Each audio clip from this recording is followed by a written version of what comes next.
Grabe, pati yung mga itlog natin sa sobrang tumal ng ating negosyo ay nadadamay sa katumalan. Kasi dati kahit na naging kahit matagtumal talaga ang tindahan, ang mga itlog natin fast moving pa rin. Pero ito talaga, itong huling bili ko nga ng mga itlog natin, 2 tray kasi yan kadalasan kada pamili ko weekly.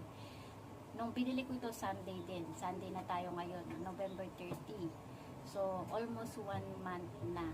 So, bali mga 3 weeks na tayo na hindi pa rin natin napapaubos yung 2 tray natin. Ito pa lang din ang nababawasan mo. Sa 2 tray, ayan. Ito, plus ito pa.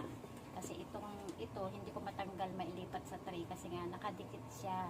Kaya gagawin ko rito, kailangan ko munang basahin. Kasi pagka pinilit ko ito tanggalin, panigurados, masisira. Wala naman tayong sira, pero talagang sobra. Napakatumal talaga pati ng itlog natin. Nagtitipid talagang sobra ang mga tao, lalo na taon-taon talaga, grabe talaga ang mahal ng mga bilihin lalo ngayon. Sa mga rekado pa nga lang, bawang sibuyas, talagang ginto na. Diba?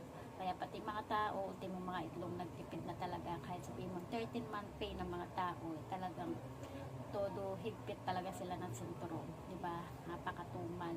Grabe. Nakakaloka. Wala naman tayong magawa. Kasama pa nga dito yung mga ginagamit namin, yung mga niluluto namin ng mga anak ko sa 2 tray na to. Pero ngayon lang talaga ako sobrang napansin ko talaga ilang araw na yung itlog ko. Imbes na ngayong araw din na ito ay bibili ako.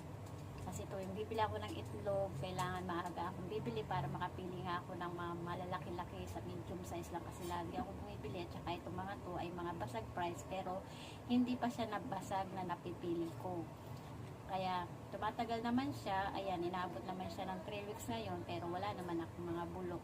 Ayan, grabe talagang tumal.